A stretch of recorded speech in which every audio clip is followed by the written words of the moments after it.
Good day and welcome to another edition of One-on-One with Swope Health. I am your host, Eric Wesson. There was a great magazine that was published in Kansas City in November.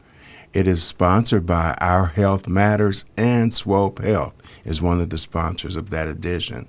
But it talked about black men speaking, and we spoke about issues in our homes, issues in our communities, mental health, a lot of different issues. So joining us today is Mr. Larry Lester, and he is one of the participants in the magazine. Larry, thanks so much for joining us. Thank you, Eric, for having me on your show, and our health does matter. It really does. So tell us about you. Are you from Kansas City? Yes, I came to Kansas City from Arkansas at the age of 2, product of the public school system, proud graduate of Central High School, class of 1967, the Mighty Blue Eagles, and grew up near the old ballpark on 22nd in Brooklyn, and my passion is baseball and sports history. And that's what you do as an occupation? Yes, I'm CEO of NoirTech Research. We do sports scholarship in regard to sports history. I've published probably, 9 or 10 books and been a contributing researcher to more than 225 books over the past 30 years. So I write every day, and I love sports history, and I get that energy from my growing up in an all-black neighborhood, going to an all-black church, all-black school. Mm-hmm. And so my passion is, I'm proud to be a black man. Okay. Where'd you go to church at? St. Peter's CME Church on 8th and Oakland, across the street from Sumner High School. Okay, over in Kansas. Yes, over in Kansas City, Kansas. Okay. Long time. So what are some of the issues that you see when you talk about issues in the black community? And those issues, let's kind of narrow it down a little bit. Okay. What are some of the issues you see for black men and young black boys? There are many, many issues. One is financial literacy. We may teach math in the schools, but we don't know how to use that math. And so we need to learn how to teach our young people, when they make money, how do they manage it? Mm. And a lot of them don't get that. They get it, they spend it, the money turns over, not in our neighborhoods, but in other neighborhoods. So financial literacy is very important. I spent 30 years in information technology. I think technology is very important in learning, because without technology, we don't move forward. Some people don't want to learn how to do the latest and greatest, but they will be left behind. It's not whether you want to learn technology, you have to learn technology to keep pace with the ever-changing and evolving technology world that we're in today. So it's important. The third thing I would say, you need to know your history. And I mean your black history. You need to know your roots and where you come from. For me, when I studied the readings and writings of Frederick Douglass and James Baldwin and Langston Hughes, and then I studied the struggles of John Lewis, Malcolm X, when I have problems and issues that I have to deal with, I'm like, I really don't have it hard. Mm-hmm. When I look at them and what they had to go through and the struggles and trials and tribulations that these black men had to go through, I got it made. Mm-hmm. They paved the pathway for me to make it easier. So I have less obstacles and hardships and handicaps to overcome because of what they did to make my job easier to assimilate in white America. So you talk about financial awareness or financial literacy, I believe is another term that we could use with that. So what about social issues? And one of the things that we talked about in the magazine was mental health. Going through the things that we go through as black men, not only with the society as a whole, but in our households, our neighborhoods, our community, do you think that we need to start being more aware of our mental health issues? I think mental health is very important to know and be aware of.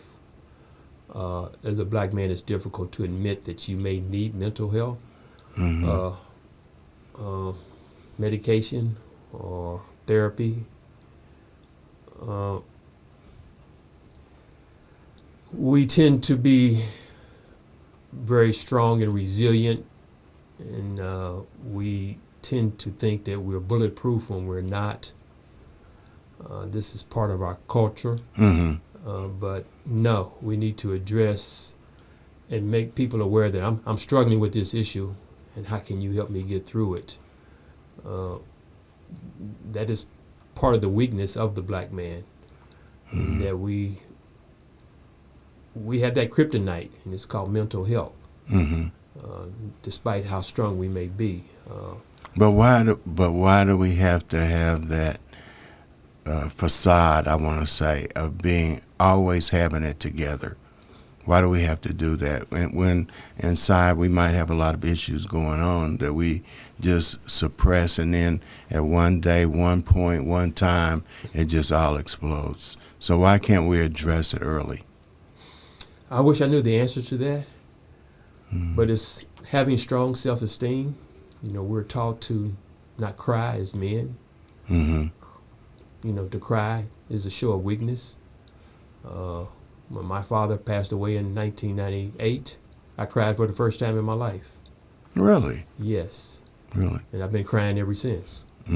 Because it relieved that pressure of knowing that I'm next up, that I got to take on his responsibilities, and I have to be the man that he was. And there was so much pressure to fill his shoes. So I cried like a baby, and I would wake up in the middle of the night wishing my father was there, wishing that my father would see my next step of achievement, my next step of glory, my next step of accomplishment. He did not see that. And that really, he made me the man that I am, but he was not around to see who I became, who I evolved into. And so now I cry when I see things that hurt me. But it took me a while to get there. But mental health is a very serious obstacle for, I think, black men in general. You bring up a really interesting point about crying, and I thought about it when you said it. Iyanla Vanzant had a book, and in the book it was something about the spirit of a man. I think that was what the book was. And in the book she talked about when black boys are growing up and they're getting a whooping, your parents say, "Shut up that noise." And it kind of subconsciously has you stuffing pain. And, I thought about that. And as we go through our everyday lives, like you just said, you didn't cry. You just stuffed that pain. And then after a while, when you learn how to cry and release it, then you let it go. But it's a cultural thing, and it comes into the point where we don't want to show people that we have a weakness or we're vulnerable about situations. Would you agree? Oh, most definitely. I mean, there are issues that I may have at work or with family members, and, I'm afraid to say to my wife, let's talk about this, let's work through this. No, I'm a tough guy. I don't need your advice on anything. I can figure this out for myself. That's the wrong way. That's the wrong approach to have when you marry someone who is your equal or better. You always try to marry up. Right. And then you won't use her opinion or her thought process or her experiences to help you navigate through these troubled waters. Interesting. Great responses to these. So when you look and you see the issues that we have, especially with violence, what do you think? You think all that ties in with our inability to resolve conflict? Because we got a lot of black men and young men and boys dying out in the streets. Well, some of our anger comes from within, in that we are chastised and marginalized just for being black.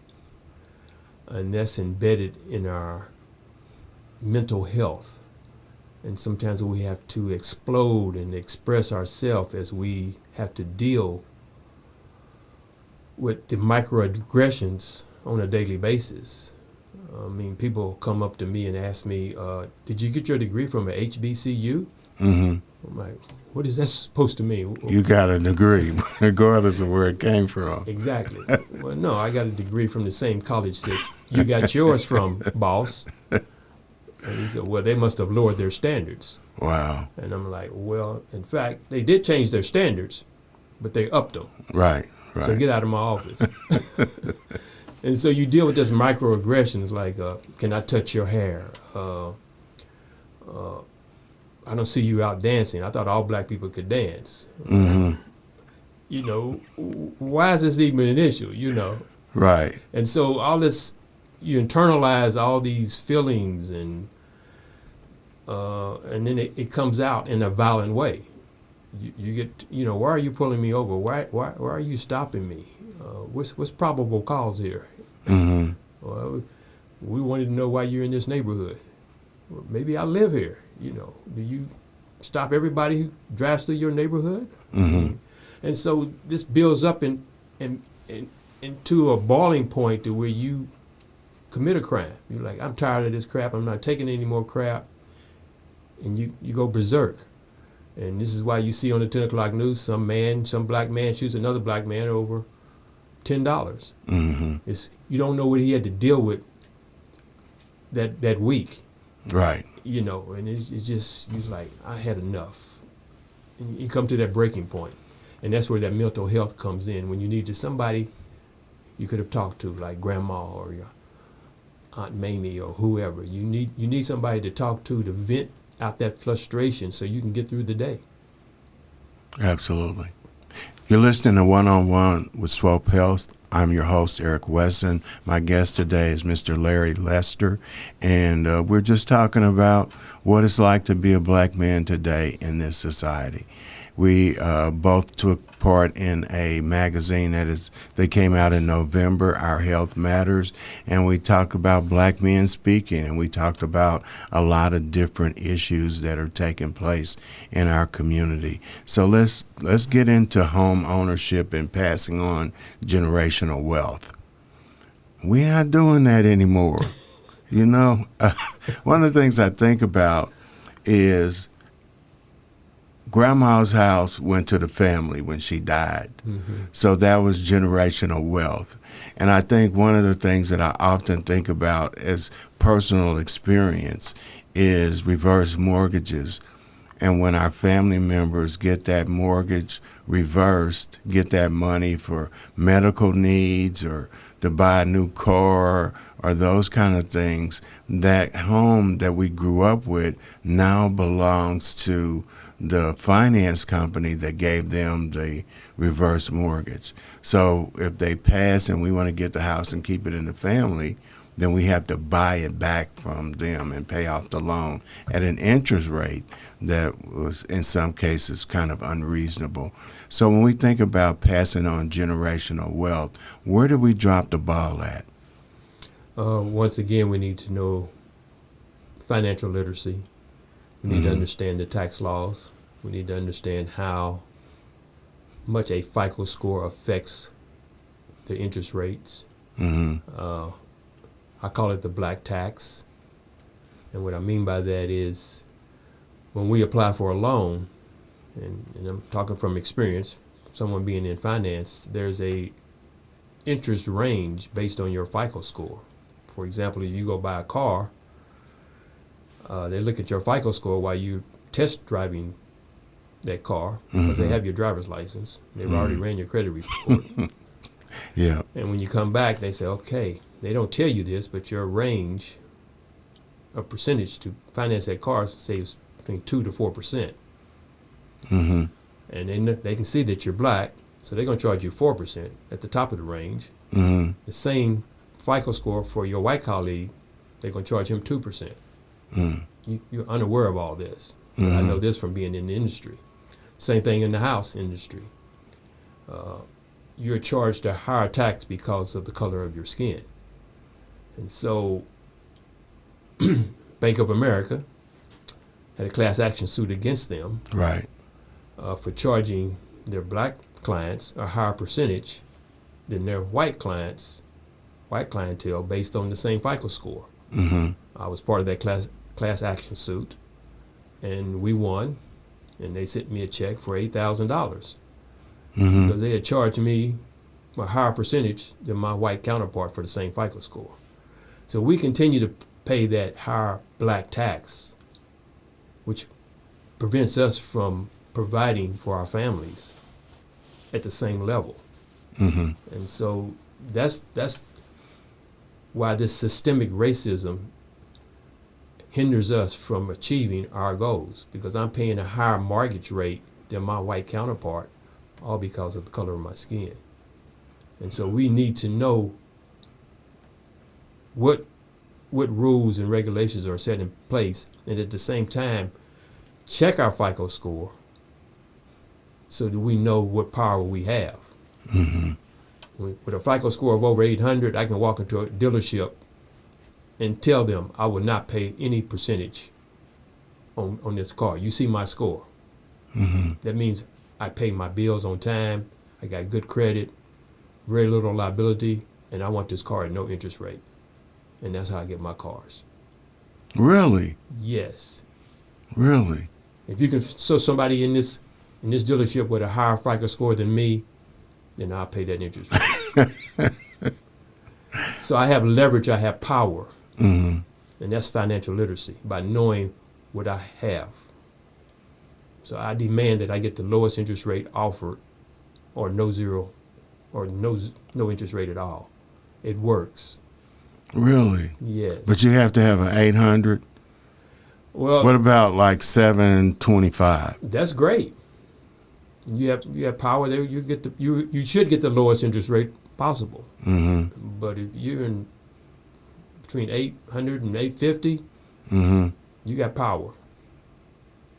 I never knew that you could go in and get a zero interest. Now I know they have those introductory interest rates. Well, what about credit cards? Can you do the same with those?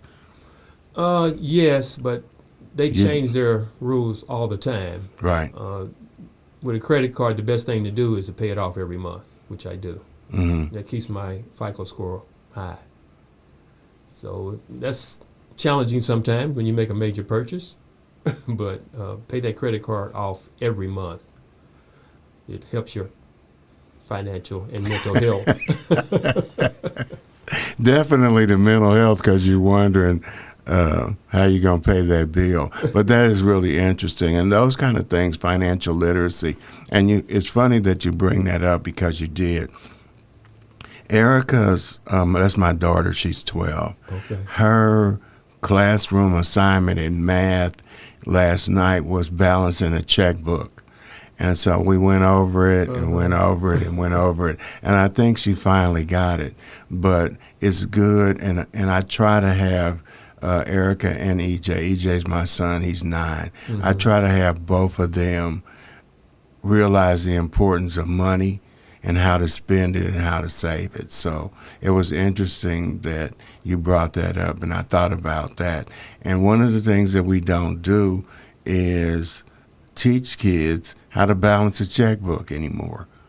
No, that's sad. My kids, I'll tell them I don't have any cash money on me. And EJ used to say, well, go to that big machine and put that card in there and get some money out.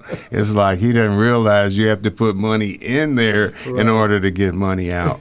But we do need to be more aware of where our money goes and how our money is spent. Yeah, it's very important for the simple reason that we know that we make sometimes 68, depending on what study you look at, 68% of our white counterparts pay-wise. Mm-hmm. We make less than white women, Mm-hmm. and our black women make less than anyone, percentage-wise. Mm-hmm. And so we make less money for doing the same job, and then we have to pay a higher interest rate for the same product. Mm-hmm. And so we're getting hit on both ends. So my father used to tell me, it's not how much money you make, it's how much money you keep. Mm-hmm. He always said, pay yourself first. Mm-hmm. And I've generated my wealth with investments in stocks and bonds and other financial instruments. So I was able to retire at 57 and never look back. I make money through the stock market by knowing how to leverage what my investments are. You know, on a monthly basis, I make contributions to various stocks and move money around. And you know, I can make a lot of money in 1 week just by knowing the financial markets. And so it's not how much you make, it's how much you keep. And Exactly. And our problem is, We're not keeping it enough. right, we spend it on depreciable assets. And there's nothing wrong with having a nice car, jewelry, there's nothing wrong. But some of our athletes and entertainers go overboard and they put too much money, too much investment into depreciable items. And so we have to be mindful of how to get wealth and keep it. Now, I'm for reparations. And I know reparations has that negative connotation. And so I said, well, give me compensatory capitalism. You know, okay, now we can talk. Same thing. But if you don't want to give me reparations, then give me what Thaddeus Stevens and Charles Sumner offered, a mule and 40 acres. If I can get a mule and 40 acres, watch out, I'm dangerous then. That's all I need. They can keep the mule. Just give me the 40 acres. And it wasn't a silver dollar or a gold dollar or something. They can keep the mule. Well, I'm going to sell that mule. So any closing thoughts? Because you've had some very powerful conversation about economics, and we need more of that. Yeah, you have to be aware of your financial situation, how to leverage your income, how to invest in yourself and your family. And you reap the rewards later. I do very well financially, and the most important thing, health is wealth. And that's why mental health is so important. Absolutely. Thanks so much for joining us. Our guest today was Mr. Larry Lester, and he is a part of our community. He's the baseball historian. Tells you everything that used to happen on Brooklyn when the A's and the Monarchs were there, and when baseball was baseball. And we had black folks playing baseball then, too, as well. Yes, now you look at a lot of these teams, and it might be 2 black people in the whole league. Most of them are Cuban or from another country. But, Larry, thanks so much for joining us. We appreciate your insight and your input. Thank you, Eric, for having me.